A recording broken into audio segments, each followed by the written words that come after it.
Okay, this morning for the prophecy update, I'm going to talk a little bit about Israel trip. Now, that will include both my Israel trip and Donald Trump's Israel trip. He kind of intruded on our time over there a little bit, and we've already forgiven him for that. I mean, the city was pretty much, the day he was there, I'll mention in a moment, it was locked down, and we decided to leave town. We talk, and I say this almost every week now, the convergence of events. I was thinking about this on the drive over this morning.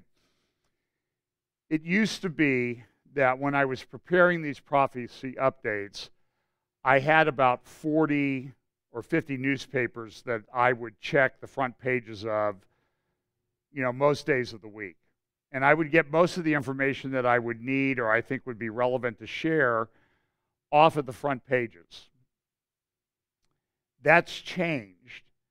Now, frankly, I only have time to review 5 or 6 newspapers and a similar number of journals and magazines and think tank publications, because almost everything I see as I go through these newspapers is relevant to Bible prophecy and the things that are unfolding here in the end times. There's just been this convergence and acceleration of things that's just absolutely stunning. So I try to go, it's impossible for me to share it, and I do have time constraints here because of our volunteers. And I like to do a midweek update, but it just isn't happening because I'm still working a job. And this week, over the last 10 days, Pam and I have flown about 13,000 miles to Tel Aviv and Jerusalem and back, plus the traveling around the country that we did while we were there. So I got up very, very early this morning, about 1:30. Fortunately, I'm still sort of on Jerusalem time, which would mean I got up at 8:30. So I guess I sort of slept in, if you count that if I was in Jerusalem, I would have slept in. So let's start off with something humorous. This is from a little theism cartoons. So it says in 1999, the guys are talking, one guy is, "Yay, a new socialist government got elected in Venezuela finally. The Venezuelans will be liberated from the capitalist pigs. I predict great things for that country." Then in 2009, "Yay, a new socialist government got elected in Greece. Finally, the Greeks will be liberated from the capitalist pigs. I predict great things for that country." 2012, "Yay, a new socialist government got elected in France finally. The French will be liberated from the capitalist pigs. I predict great things for that country." His friend responds, "Man, every single one of your predictions ended up wrong. Don't you think that means the way you interpret reality is not that great?" And the response is, "Did you just assume my gender?" And that's typical with what's going on. I don't have a lot about.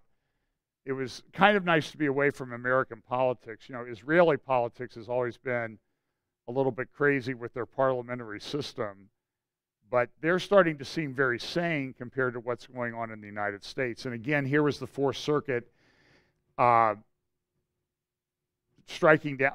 the ruling that struck down Trump's travel ban. This is the Fourth Circuit. This is not the Ninth Circuit. This is the one based in Richmond, Virginia. The vote was 16-3. What they did was they had all the judges in the Circuit Court of Appeals. You have district court, then you appeal to the Circuit Court, and from the Circuit Court you would appeal to the Supreme Court.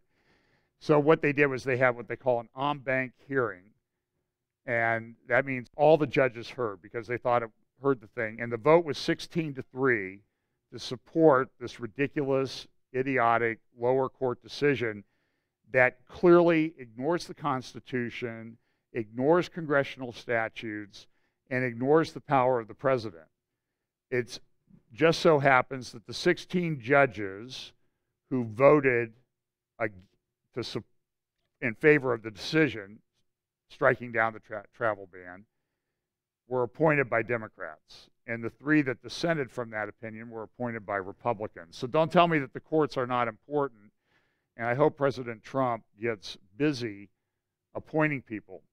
The other thing, this is the cover of Time magazine. The White House morphing into the onion domes of the Kremlin. It's it's really, I'm still waiting for proof that there was actual collusion. The Washington Post and the New York Times have been very dishonest in the way that they have reported on Jared Kushner's discussions with the Russians. He is not a subject. When you are under investigation by the feds, there is a thing, you are called a target, which means they're looking at you and they may eventually make you the subject of an investigation. And if you're the subject of the investigation, you may eventually have an indictment issued against you. Jared Kushner is not even a target of the investigation. There's no proof. And the attempts to bring down Trump are underway. They're unmistakable. You saw an example of that this week when John Brennan, the former CIA director, was interviewed or questioned before a congressional hearing. And the person asked him, they said, well, now, what, Mr. Brennan, former Director Brennan, what do you look for? What triggers an intelligence issue when somebody's contacting a foreign government? And he said, well, I really can't divulge those details. He goes, well, here, let me give you an example. And he used the video, the mic that caught Barack Obama telling the Russian Foreign Secretary, and I think Vladimir Putin, before the 2012 election, look, just give me some space.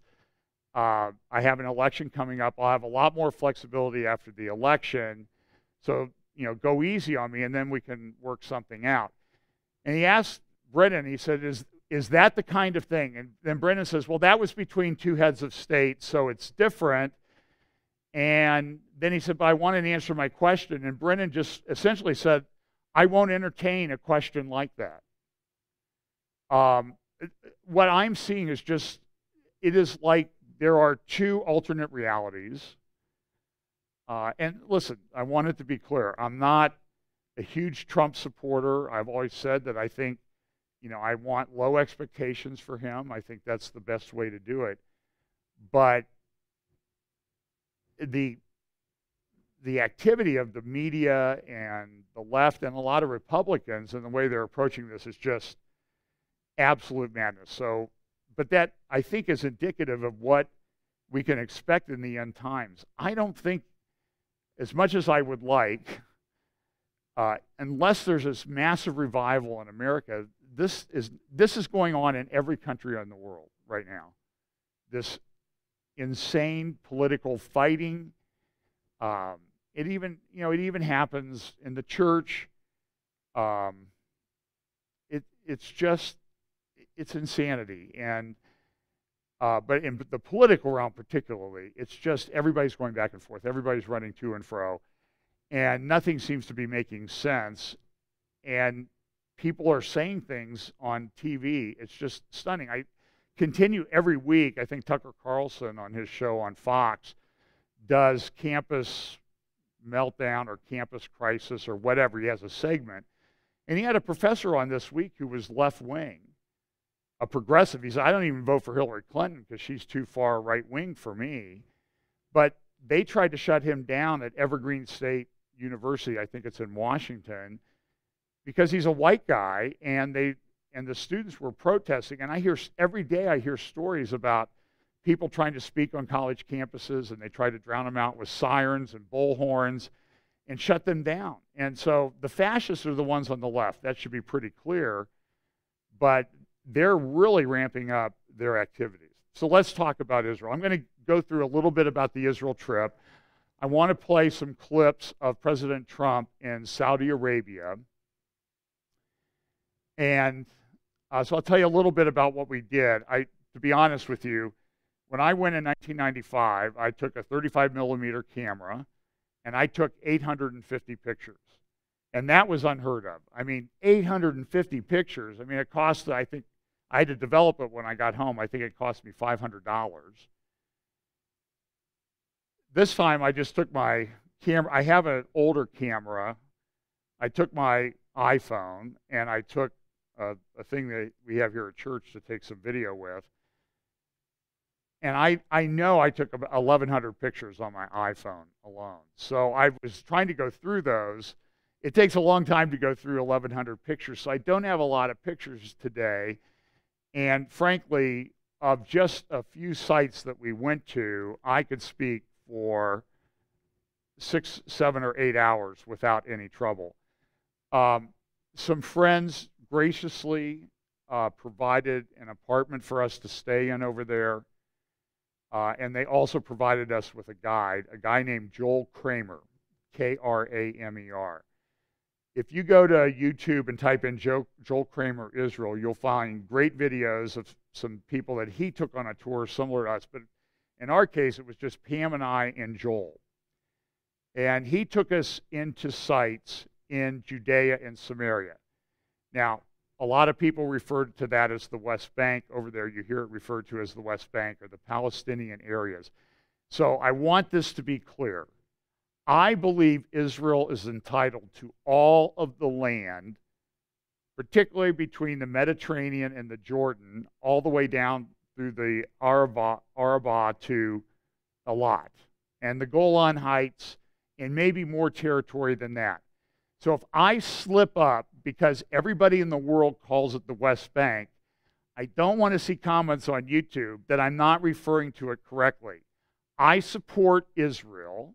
I don't agree with everything they do, and I'll talk a little bit about that today, but I want it to be known, I may use the term West Bank. That does not mean I'm buying into the public narrative. I don't want to see any comments about that on YouTube that I'm getting it wrong. I'm using language, so there's a lot of people that don't understand about Israel and their right to the land. So I just want that to be clear. Pet peeve. Don't accuse me of not supporting Israel. It's a good way to get yourself banned from the YouTube channel.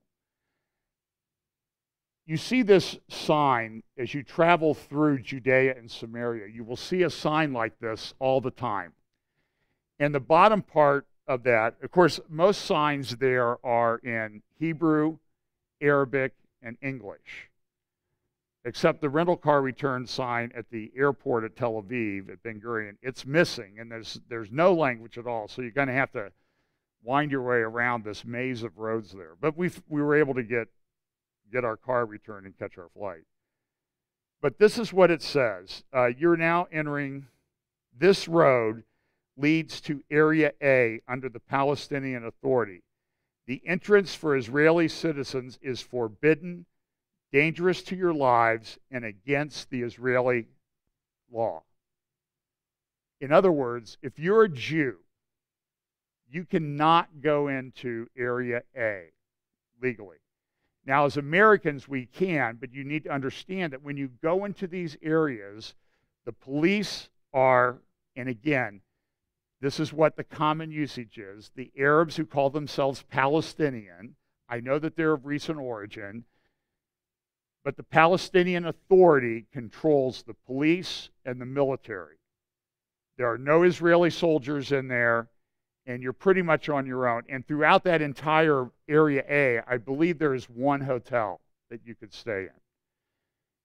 But we went into Area A quite a bit. Now, it was locked down in a number of areas. The soldiers had checkpoints set up because the first day we were there, well, I'll talk about what we did the first day.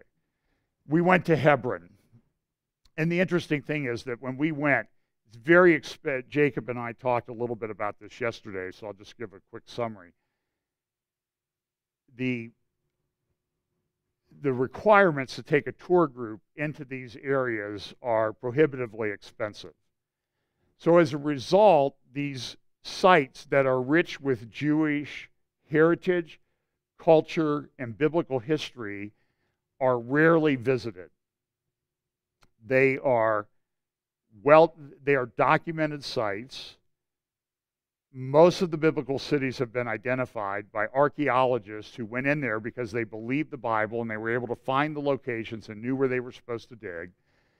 But still, in Israel, only probably 1% or less of the potential sites have been excavated. Even when you go to a large site, there will only be a little bit excavated. The other thing you learn is that Herod and Constantine marked some of the holy sites. Now, usually what you find at a site is that they're very tradition-oriented over there. Their memories go back thousands of years. So when a site becomes holy because of something like Mamre in Hebron, they will build something there. Then somebody will come in and take over the country, like the Greeks under Alexander, and they'll see that it was a holy site, so they don't understand the God of Abraham, so they'll put up a site to their gods. Then Israel would take it back, and they would put up, and then the Byzantines came in, and the Crusaders. And so you have these things built up layer by layer, but it's easy to identify the sites because there's a lot of layers of building that go on there. It's obvious that people think that it's a holy site. So Herod, when he ruled from about 35 BC to 4 BC, he marked 3 holy sites to Jews. Mamre, which is in Hebron, and I'm going to do much longer teachings on this at some point, maybe in some conferences that I'm going to do. But Mamre at Hebron, which you can read about in Genesis chapter 13 and 18. This is where Yahweh met with Abram by the great oaks of Mamre. You can go to the site, and our Joel Kramer showed us the places through the bedrock where the trees had grown. Herod built at Mamre because it was a site that was holy to the Jews. And though Herod was not a Jew himself, he was Idumean, he may have had some Jewish blood in him, but because of the way he ruled, he marked these sites because it would help him control and oppress the Jews a little bit better. And he was oppressive to the Jews. They had no love for him. But he ruled and controlled things in the land. This is the cave of Machpelah. This is the second site that he documented.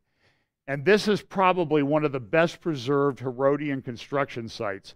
The stones that you see all the way up to where the flags are Herodian stones. They have stood there through earthquakes and everything at Hebron for over 2,000 years. The construction is unbelievable. Even today, it's difficult to understand how they constructed it. It's clear that he did, but he had to bring these massive stones in. And so if you want to know a little bit about how the Temple Mount looked in Jerusalem, which was the third site that Herod built at, look at the stones and the construction at Machpelah. And this is built over the cave that was purchased by Abraham, where Abraham, Sarah, Rebekah, Isaac, Jacob, and Leah are buried. There is no question that they are buried there. And on this side where you see the Israel flag, that is up there is a Jewish synagogue. Then there is a dividing wall. And throughout the synagogue, there are what they call cenotaphs. C-E-N-O-T-A-P-H, cenotaphs. They are memorials that have been constructed at some point and put there, and the Jews go there to pray. And there's a iron bar in front of it, sometimes a window. But when you look through, you see a window on the other side, which is a mosque, because they consider themselves, Muslims consider them to be sons of Abraham also, descendants of Abraham. And to a certain extent they are. They're the sons of Esau and Ishmael.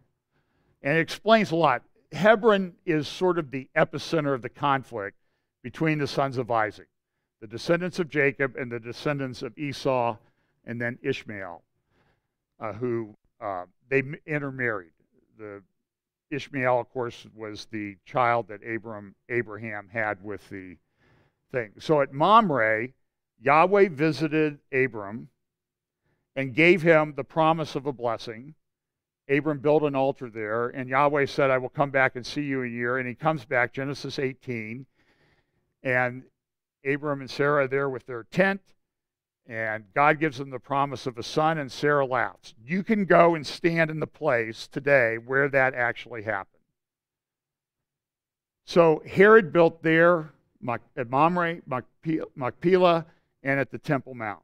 Now, a lot of the Temple Mount was destroyed or torn down, but not completely. The temple was destroyed, as Jesus prophesied.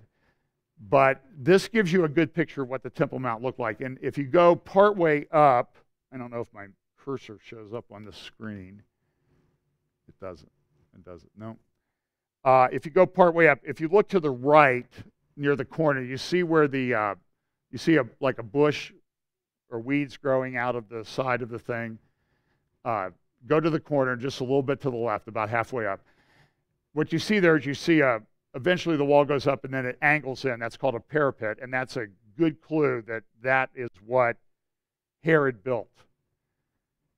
When you go in there, and we went to both the synagogue side and the mosque side, because what you see is that when you're, especially at Sarah's cenotaph, you look through to the mosque a little bit off to your right, and they have bulletproof glass up there. When you go over to the mosque side, you look through at the same thing at a little bit of an angle, and you see the bulletproof glass, and below the bulletproof glass, and I got a picture of it, but not in today's presentation, you see rocks and that type of thing, because the Muslims go in there and they throw rocks at the Jews that are praying on the other side.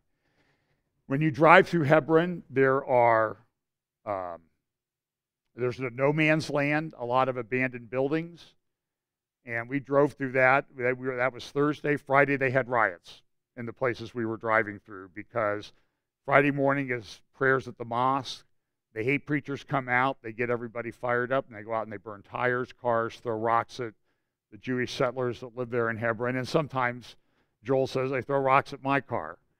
And Joel has what I would describe as a beater of a car. I asked him once at one point, I said, now, Joel, I'm not making any question about your car, but I'm just wondering if they have car washes in Israel. Because he just doesn't, he goes, if you wash it and keep it clean and it looks nice, where I go, they'll steal it. So, and they have little codes you have to enter on every car that you rent. So this is a very important historical site. We actually went up in no man's land to the Tell at Hebron. David ruled 7 years in Hebron. And from there, we went over to the Herodian. You may have seen it. It looks like a man-made volcano. You can see it from miles and miles away. Herod built this. This was one of his palaces. It is where Herod was buried. This is an aerial view of it, and there is, from that white building, there is you see the path that goes around and up? That's very, very steep. It is a climb and a half. And it was a hot sun, and the airline had lost my luggage, and I didn't have a hat. And of course, I forgot my hat anyway, so not having the luggage at that point was irrelevant. But in the hot Judean desert sun, I got quite a sunburn.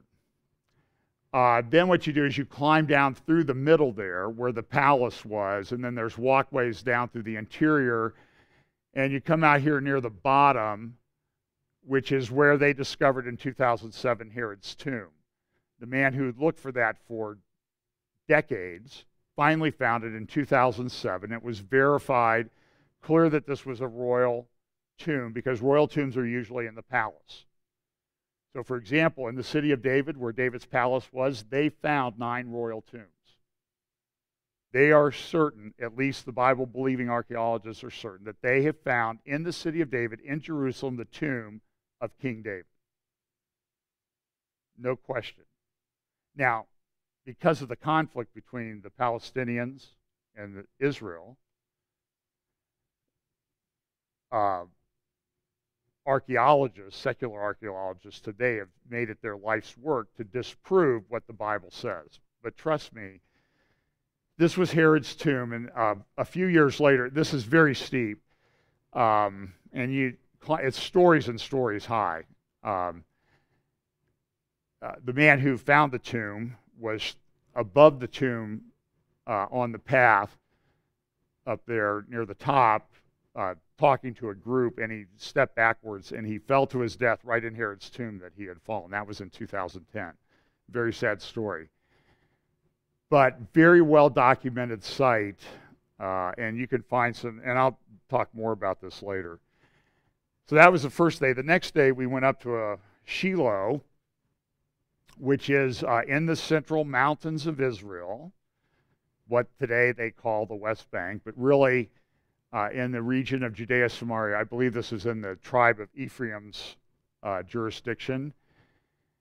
And a couple of interesting things. Where that covered thing is a site that they are sure that this is where the tabernacle that Moses built in the wilderness was brought all the way through the time of the Exodus, in through the conquest, and brought to Shiloh, and it stood right there for almost 400 years. 400 years. 400 years ago, there was maybe a little settlement of Europeans at Jamestown, and that was it that was here in America. So that'll give you some perspective. It was there for 400 years. That's where Samuel heard the voice of the Lord.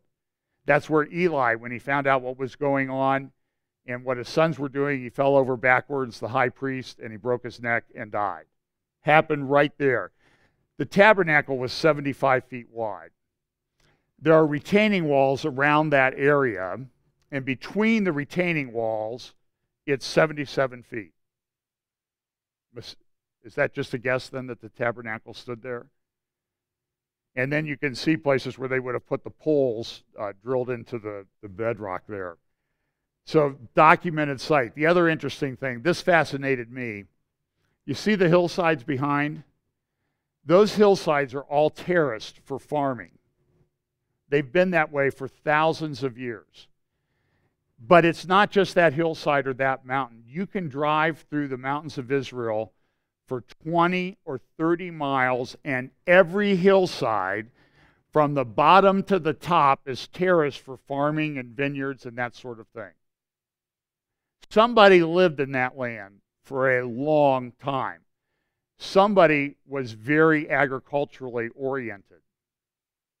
It's interesting, when they came back into the land, the hills that you would see at Hebron, off in the distance, they often look like this. They're barren. But when they came in at the time of the conquest, these were covered by massive pine forests. And at some point they complained, how are we supposed to farm this with all these trees? So just understand that it goes for miles and miles and miles of these terraces. Evidence that somebody was there in the land, even though archaeologists like Kathleen Kenyon will say, well, if the Hebrews were here, they were a small group of mountain people that just happened to build 1,000 square miles or more of terraces on steep hillsides. The textual critics deconstructed the text so people wouldn't believe the Bible. The archaeologists deconstruct the rocks that prove that the Hebrews and Jews lived there for centuries. So that's Shiloh.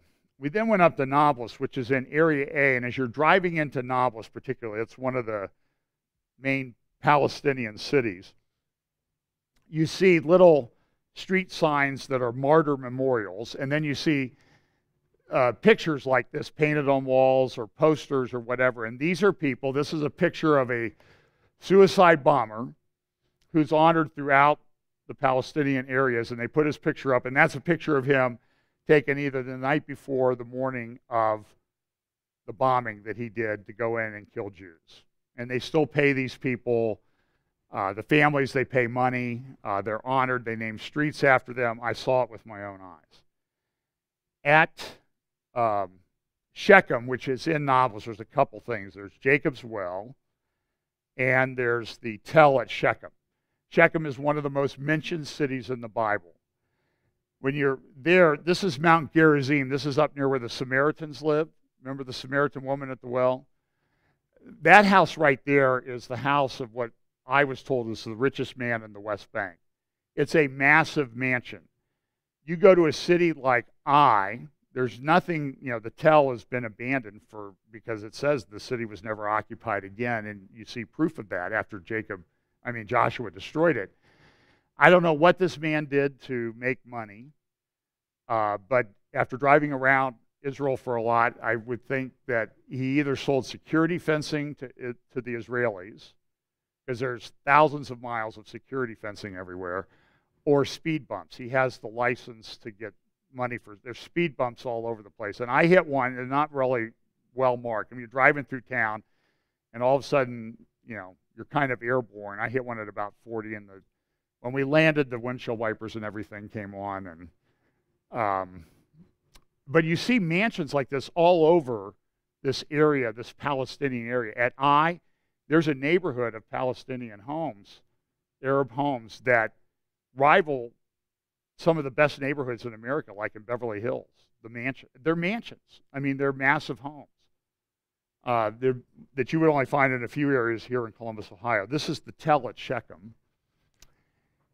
And I'm going to run out of time, so I got to speed this up. The tell is there in the middle of the buildings. Mentioned in the Bible 60 times. To the right is Mount Ebal, to the left is Mount Gerizim. When Jacob took the city, he brought the children of Israel there to renew the covenant. And it's a natural amphitheater, so he put 6 of the tribes on Mount Ebal and 6 of the tribes, half people on Mount Ebal, half on Mount Gerizim. And on Ebal, they shouted the cursings that would have if they didn't stay faithful, and they shouted the blessings that they would have if they did stay faithful. It's a natural amphitheater, and it wasn't that there was a few people. If you look at the population of people of the Exodus, there might have been as many as 1.5 million people on each mountain, shouting back and forth. On the Cursed Mountain, they built an altar up there, but you can't go up there right now because of the conflict and everything. They've got it shut down.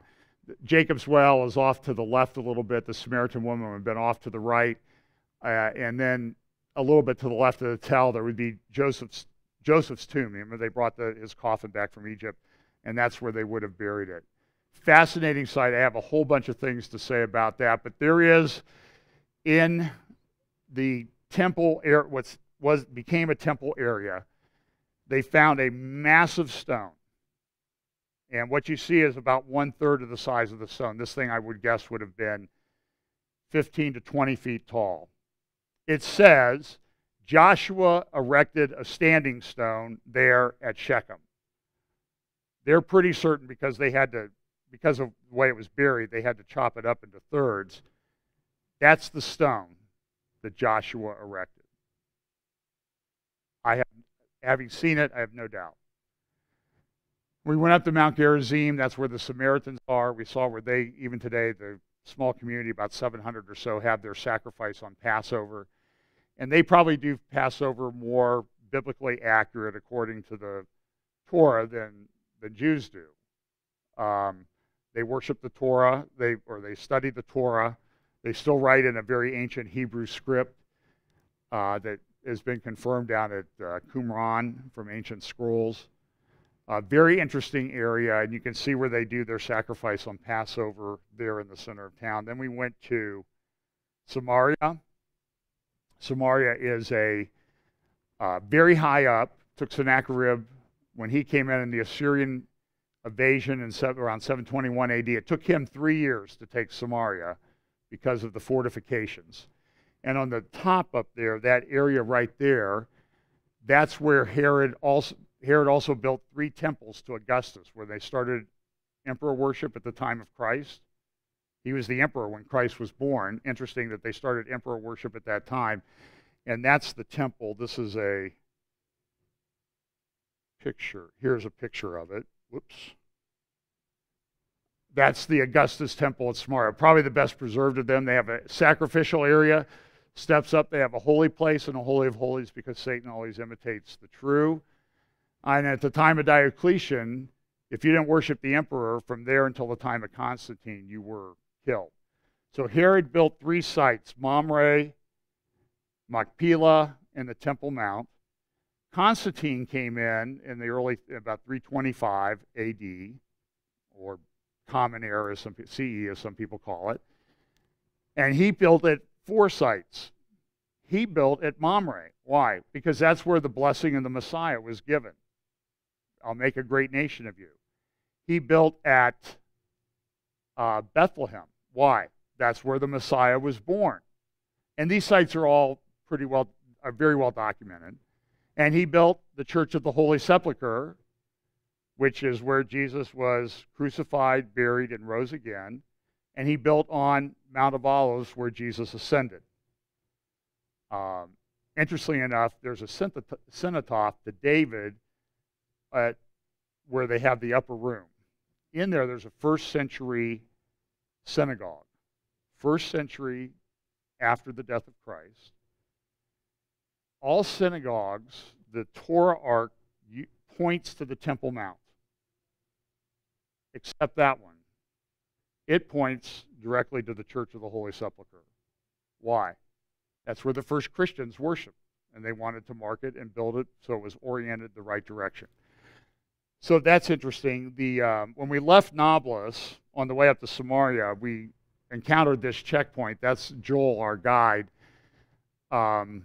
negotiating our exit from Samaria at the checkpoint. That's his website, where you can find some really good aerial videos and teachings and resources and that type of things. Superb. Joel is a phenomenal guy. He stayed with us. His wife came over. They live across the river in Ammon for a while. But really knowledgeable guy, great ministry to witnessing to Mormons, was a pastor in Utah for a while before he went to Israel. Participated in lots and lots of digs, so he understands archaeology.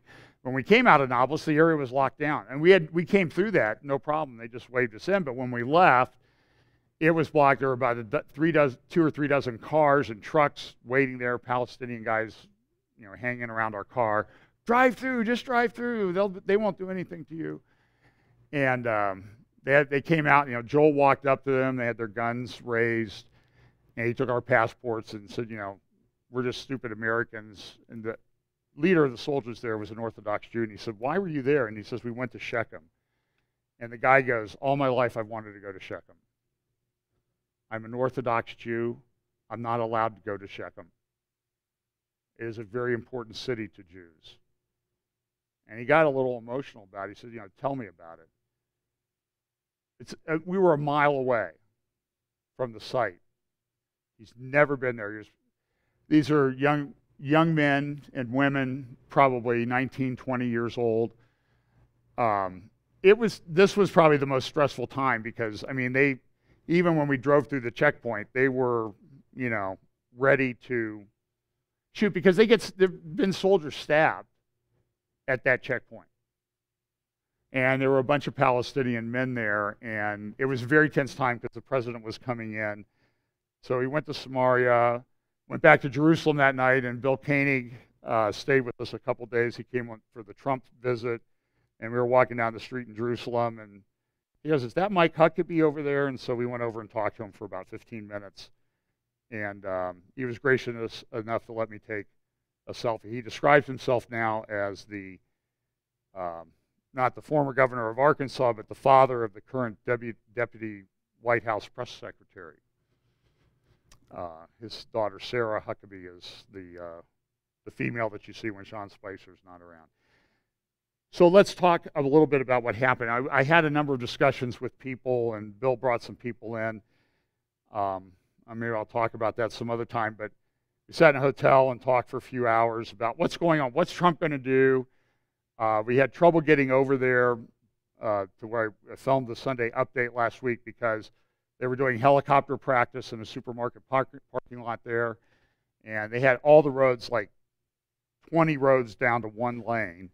So it took us an hour to go a couple miles. It would have been easier to walk, but there's a lot of speculation. What is Trump going to do?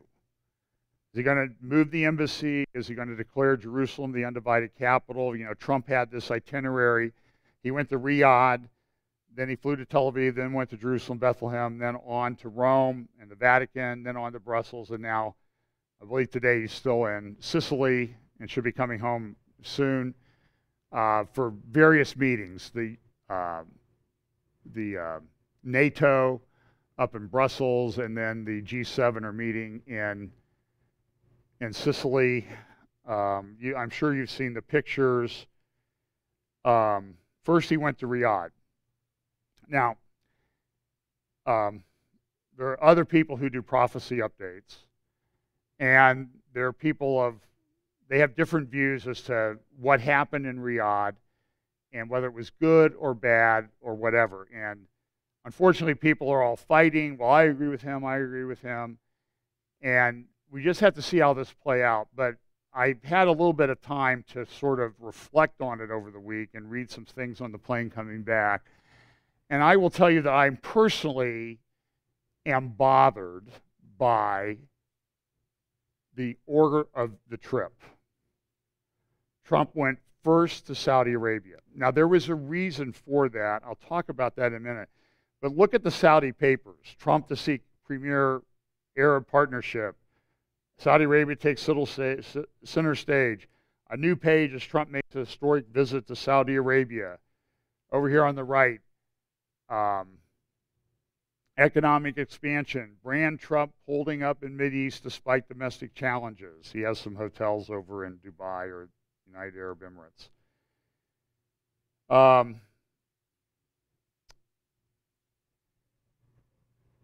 It's interesting. Obama, well, I'll talk about it in a minute.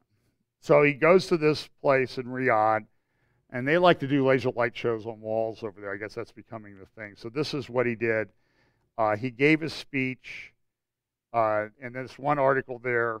U.S. Saudi Arabia find convergence on fighting terror, boosting GCC economic expansion. And so the Saudis are viewing this as the best time ever in American-Saudi relationships. And I'm bothered by that. It's consistent with what's gone on for years in Washington. The Saudis, I guess because they have oil and money, they get away with everything. And I'm bothered that he went there. And I'll play a little bit of his speech. Here was one of the first things he said when he spoke to all the 50 Sunni country leaders or so that came in. I stand before you as a representative of the American people to deliver a message of friendship and hope and love. That is why I chose to make my first foreign visit a trip to the heart of the Muslim world, to the nation that serves as custodian of the two holiest sites in the Islamic faith. Our vision is one of peace, security, and prosperity in this region and all throughout the world. Now, look, we know that this is what, I'm not saying this is the Antichrist or anything like that, but this is what the world is going to be pushing for. And he goes to one of the biggest country sponsors of terrorism. Current king helped fund Al-Qaeda, the Wahhabists. This is very troubling to me, and I don't like it. I'll be honest with you. I don't like some of the things he said about Islam. Here's a couple more clips. Later today, we will make history again with the opening of the new Global Center for Combating Extremist Ideology, located right here in this central part of the Islamic world. Now, it was interesting. There's no sound on this thing down at the bottom. So they went to this center, and a lot of technology and everything. And kind of, personally, I find it a little bit creepy, the grabbing of this orb, this glowing orb, and just the way it just looks creepy. And maybe it doesn't mean anything. Maybe it's highly symbolic. Some people think it's, proof that he's part of the Illuminati and that type of thing. And we'll have to see. But it was just very strange the way the lighting was. He continued with his speech. America is a sovereign nation, and our first priority is always the safety and security of our citizens. We are not here to lecture. We are not here to tell other people how to live, what to do, who to be, or how to worship. Instead, we are here to offer partnership based on shared interests and values to pursue a better future for all of us.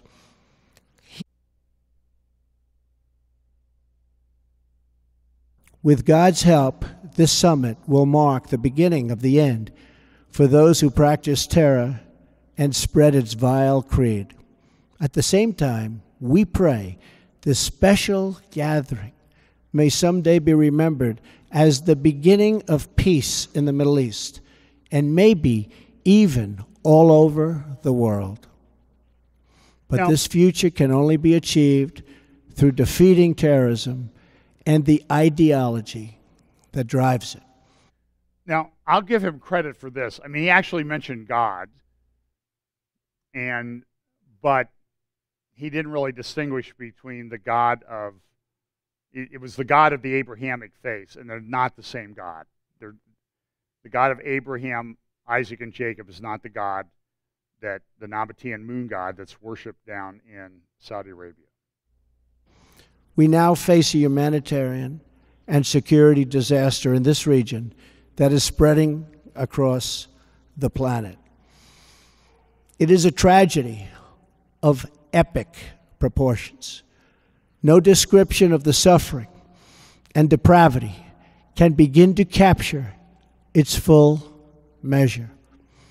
The control of ISIS, if you look at what's happening, Al-Qaeda, Hezbollah, Hamas, and so many others must be counted not only in the number of dead, it also must be counted in generations of vanished dreams.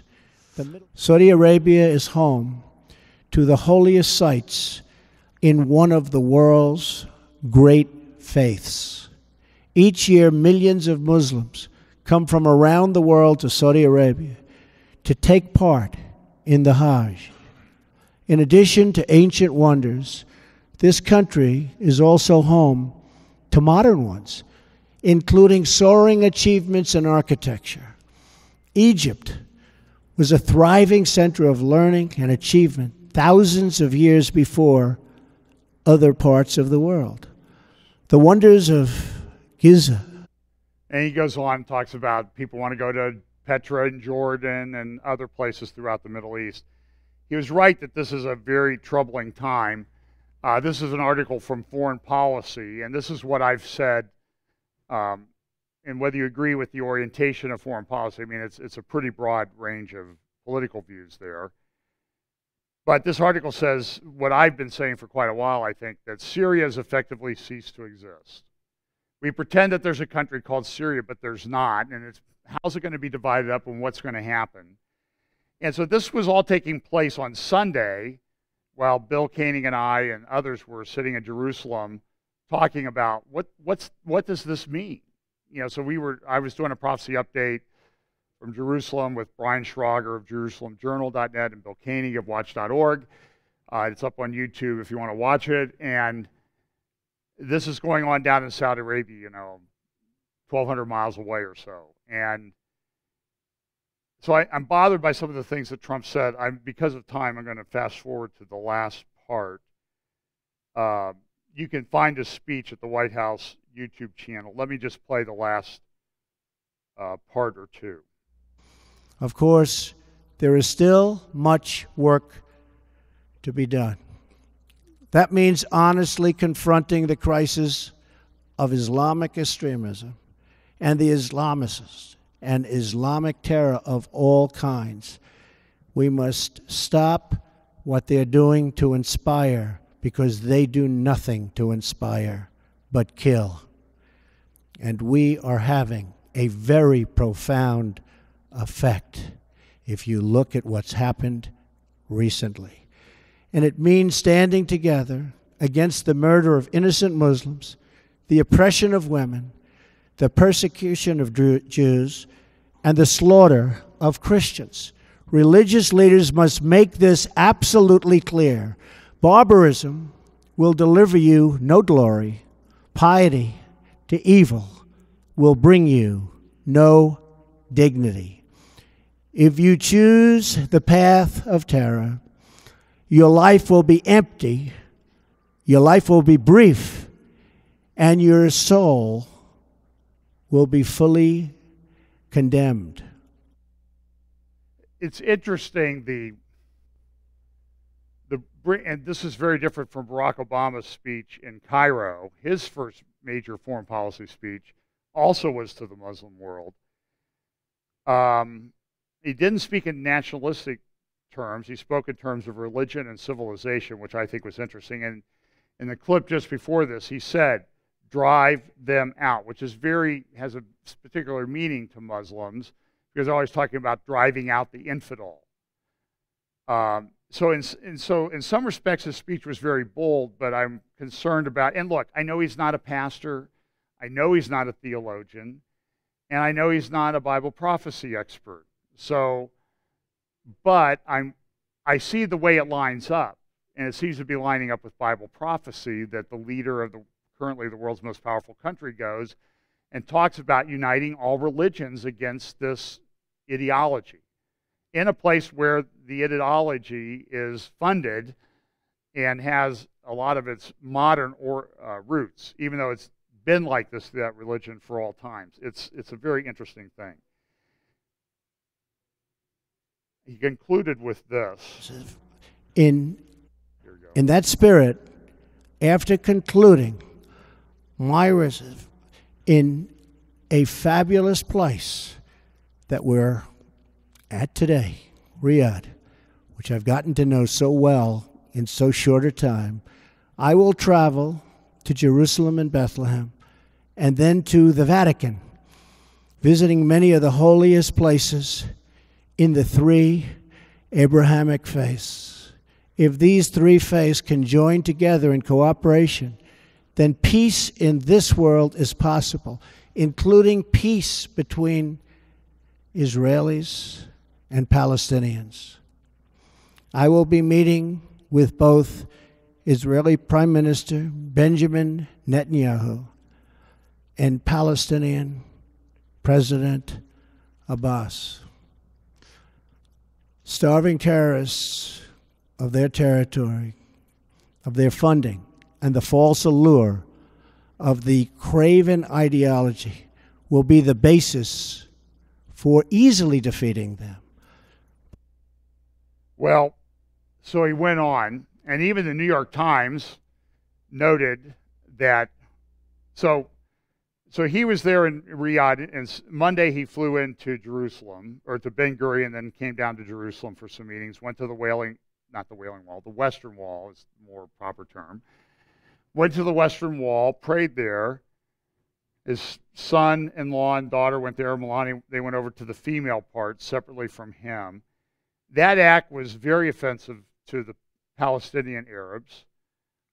They've been fired up and rioting, and Area A has been closed down quite a bit since, and burning tires in streets and cars. And the New York Times noted that he was stressing the deal with the Palestinians. But then look at this in the article from the front page of the New York Times. He arrived on what was believed to be the first open direct flight to Israel from Saudi Arabia. Now, he could not have gone the other way. He could not have gone to Israel first, which he should have, because the roots of the Abrahamic faith is much older there by over 2,000 years.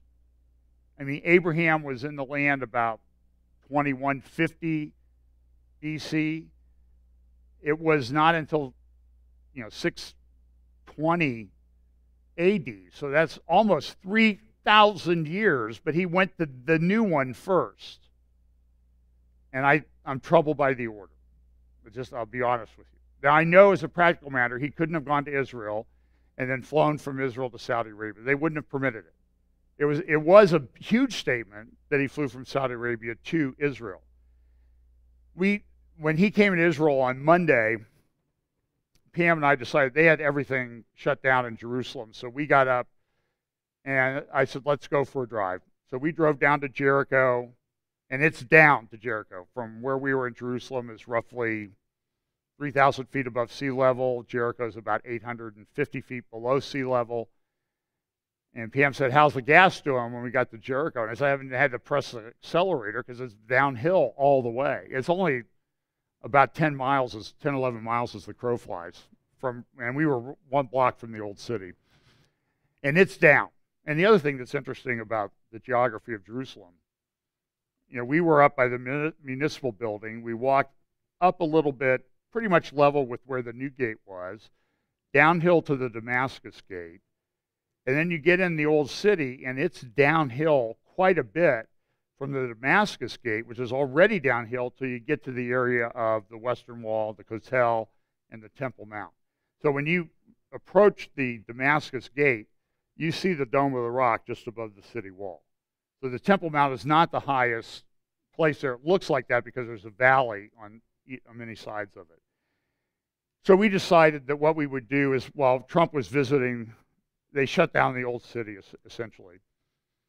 So we couldn't do anything in Jerusalem, so we drove to Jericho, up through the Jordan Valley, past Beit Shan, up the east side of the Sea of Galilee, up into the Golan Heights, went along the Syrian border, right there where ISIS is, and Kenitra, the no man's land between Syria and Israel. And there you're probably, maybe a little over 20 miles from the outer suburbs of Damascus, about 30 to 35 miles right to the heart of Damascus from where you're standing. And you've seen a lot of pictures of it, and it's a very interesting area. I did turn on a road, which I thought was the road, because of the border and the war and no man's land. The roads kind of go at weird angles, and I went down this road, and when I got to like a gate that was open and a stone wall, and then it dawned on me, I'm probably not going the right way because it wasn't registering on Google Maps. And I remember seeing a UN sign, so we were about ready to go into some of the old no man's area there. So we backed up and got out of there. That probably was not a good thing, but Trump went away. So we went up, drove along the Lebanon border past Tel Dan, over to Kiryat Shimona, then up over the mountains to Nahariya to see some friends for dinner. They happened to be had immigrated to Israel from Manchester, England. And it was on the way back when we got back to Jerusalem, we found out that the terror attack had occurred in Manchester. And the reaction of the British people has been typically weak and bad. And it's just, it's very sad. And they had talked about the Islamic influence in Manchester. We had talked about that at dinner. It's a weird time. So Tuesday, we were going to go to the Yad Vashem, but Trump went to the Yad Vashem. We thought, well, after he leaves, we'll go to the museum, right? The Holocaust Museum. And they had it shut down all day. So we couldn't go, so we did some things in Jerusalem at Friends of Zion Museum, which is pretty nice, but it kind of misses the biblical heartland in its exhibits. And then we went to we went someplace else around Jerusalem. I don't know. We did something else. So Trump came. He went to Yad Vashem. There's also this attack in Egypt where the Islamic State killed 29 Christians. So on Wednesday, we took the light rail out to the Yad Vashem. It's a very oppressive, angering place. As you kind of descend down into this triangular hallway, and then you kind of cross back and forth to all these rooms that have exhibits of just I got to a place about midpoint down that hallway where I'm like, why did they let any Nazi live? The stories, the videos that are there, you can find them online at yadvashem.org, are just absolutely heart-wrenching. But then at the end, after you've gone through this oppressive thing, and you go past the hall of names, what you do is you walk up a ramp. You descended down, and now you walk up, and you get up to the ramp, and you have this beautiful view of the suburbs of Jerusalem. It's it'll tear you up because of the depravity and the depths of suffering and horrors and evil of the Holocaust, but then you walk up and you see a city teeming with life. And it is teeming with life. We drove through an Orthodox neighborhood, and I'm sure in a kilometer we saw, I mean, in 6/10 of a mile, I have no doubt we saw over 100 baby strollers on the one street that we were on. I mean, and hundreds of little kids. I mean, we went out to one night, that first night we went to get something to eat on Jaffa Street, and goodness, every Orthodox Jewish couple that walked by had a baby. Every single one. So it appears that they're not just, as they say, studying the Torah. Then we went you go through the Hall of Remembrance and you go out, and that's where the Trumps were to put a memorial wreath just the day before. And you could see it when we walked through this place on, that's not my picture, by the way, I'm not that good. But that's what we saw when we walked out through the Hall of Remembrance. Fascinating place. But the palate cleanser for this is what we saw when we got to Jerusalem, because it's Jerusalem Day. 50 years from the founding of reunification of Jerusalem. And we've just been through the horrors of the Holocaust, and then we see this on the street.